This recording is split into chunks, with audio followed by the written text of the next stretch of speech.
You're on. I'm off and I'm running. How do I look today? Is my tie straight? Some people have made a fortune at being funny. I'm not one of those people. But I want to tell you that when you go to preach, not to take yourself too seriously. Now, is preaching serious? Yes. But some people take it so seriously that they can't let their heart shine forth. And that's what God does. God teaches through you with your brokenness so that He can teach the world. You know, that's why I've got this on today, because I want to tell you that, number one, I did get back with that pastor. I got scheduled in for today and tomorrow, and I was up last night concerned about what to preach. You know, and every preacher that is serious about God is concerned about, is his ministry going to be a success? You know, every preacher wants his sermons to be like the last days of Elijah. You know, I mean, dynamic, of great impact. You know, I mean, second only to Jesus. They want things to come out that dramatic.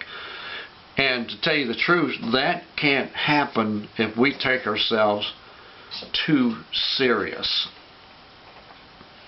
King James Bible in Romans 12:3, this is what it says: "For I say, through the grace given unto me, to every man that is among you, not to think of himself more highly than he ought to think, but to think soberly, according as God hath dealt to every man the measure of faith." Now, the last part of that verse is what I want you to concentrate on. And truthfully, I may wear this tie tonight. I'm not, you know, I don't normally wear a tie to church. I wear a nice clothes, you know, khaki pants, something like that, and a dress shirt. But I hardly ever wear a tie. But I may wear this tie tonight. Then again, and if I do, I probably will take it off somewhere during the sermon, because I don't want people to, well, you know what, I want people to respect me, but I don't want to take me too serious.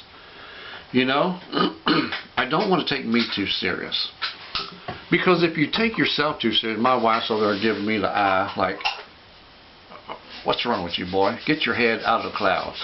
Yep. But, you know, truthfully, this is a process of taking my head out of the clouds. I know some people, they, I mean, for instance, okay, now some people, they do little things to make themselves remember that they are but clay.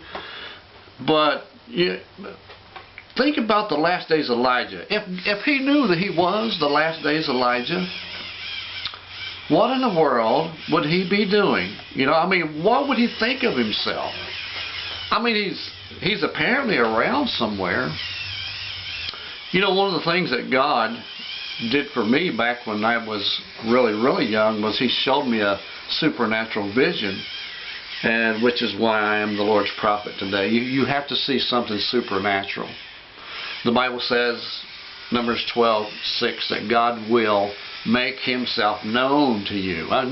The only way that can happen is if you see something supernatural from God. So, and let me tell you something now. God has wrestled with me on that one issue, because He has called me His prophet, and He wrestled me up, wrestled me down. I mean, you know, keeping my head in a normal place of where it should be. You know, there's some people out there who call themselves prophets who don't know what a prophet is, and have gotten themselves so highly lifted up, and they wear They wear big long beards. They wear robes like they did in the old days. They wear their hair stringy and get mean looks on their faces. Well, truthfully, a prophet is a humble person. Moses was a prophet. The Bible said that Moses was one of the most humble people that ever walked the face of the earth. The only time Moses ever did anything was when he was directed by God to go do something like that, something judgmental. When the time called for it. Otherwise, he was really gentle. He was a really gentle, really humble person, just like all other prophets are. That's part of the nature. That's why God calls them, because if He calls them, gives them something great, and they've got a big head already, that thing will swell up to it and engulfs the whole earth. My wife don't know how lucky she is that she's got a humble person like myself. I wish I could turn this camera around right now. Anyway, but I called that guy back, and I did get, I got 2 nights. And you've seen how it was difficult to get a hold of him. You're not always going to be successful. I'll tell you what, man, I've sent out hundreds, maybe 1,000 letters. I don't know how about hundreds. And I've gotten back almost nothing. Almost nothing. As far as the letters are concerned, I have nothing. I have nothing gotten from the letters that I've sent. But all of my preaching assignment has been through places where God has sent me to, through people who I've gotten to know, through personal interventions of people that God has set me up to join me up with, and God's timing. God's timing is important with this kind of thing. God's timing is very important, because you're going nowhere until God sends you out. The Bible talks about Jesus sending the 70, and the Lord verbally spoke to them, sent them out. And now you can go. You can go. And don't take this as, well, I might as well give up. No. You can go. And it's not wrong for you to go, even if it's not your time. But you're probably not going to get very much done. You're not going to get very high in ministry. Not that you won't be. Not that you're not doing a good work or anything like that. But you are. But you're only going to have that great success when God's timing. And God's timing is really important, because it's kind of like the spark in a gasoline engine. I don't care if you get everything in place, everything, and get that little wheel out that's called a timing wheel, you're going nowhere. But if you get the right spark in the right place at the right time while doing the right thing, man, I'm telling you what, some of those drag strip cars, you talking about power. You get a bunch of those together with that kind of power, you'll change the world. And it can only happen.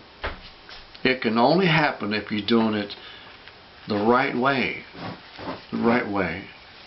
Be humble before God. Keep your eyes open. Trust God. I was awake and I was concerned, and God had to convince me last night about He's got things well in hand. Of all the other sermons that I have preached, I don't know how many sermons I've preached. I don't even want to put a number on it. But God has pulled me out of the fire time and time and time again. And truthfully, probably the best sermons I have ever preached is when God would give me the sermon like right before the service. That one I preached, I told you about, where I kicked my shoe off, it flew past the chandelier and almost took it out, and the guy on the other side of the church caught my shoe. I got that sermon like 10 minutes before church started. I told the pastor, I says, I don't know what I'm going to preach tonight. But God did. God did. He knew it all. And He has things well in control. We have to learn to trust Him in that. That's part of the initiation of a preacher, that we do that. And I know this sermon is this is going to help you out tremendously. You know what? Go to the church. This is a counsel that I can give you. Go to a church. Get to know the pastor. Get to know the pastor. Go to the church. Get to know the pastor. Become friends with him. Let him know how you are. Let him know where your heart is. Now let me tell you, I think probably less churches have accepted me, even though I've done that. Less churches have accepted me than churches that have accepted me.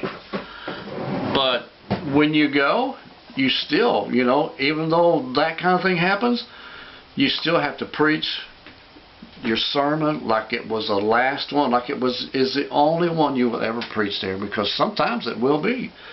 So you have to say truth.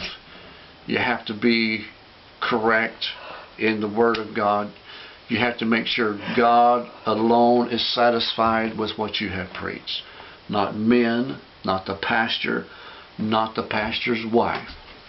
You have to make sure that God alone is happy with what you have done for Him that night. Okay? And if you do, man, God will build you. You'll get up somehow. You will get up there somehow to where your heart desires. Because His promise is that He will give us the desires of our heart. If our ways please Him, He will give us the desires of our heart. God bless you. Thank you for joining me. See you next time right here. Another great message across the middle ministry.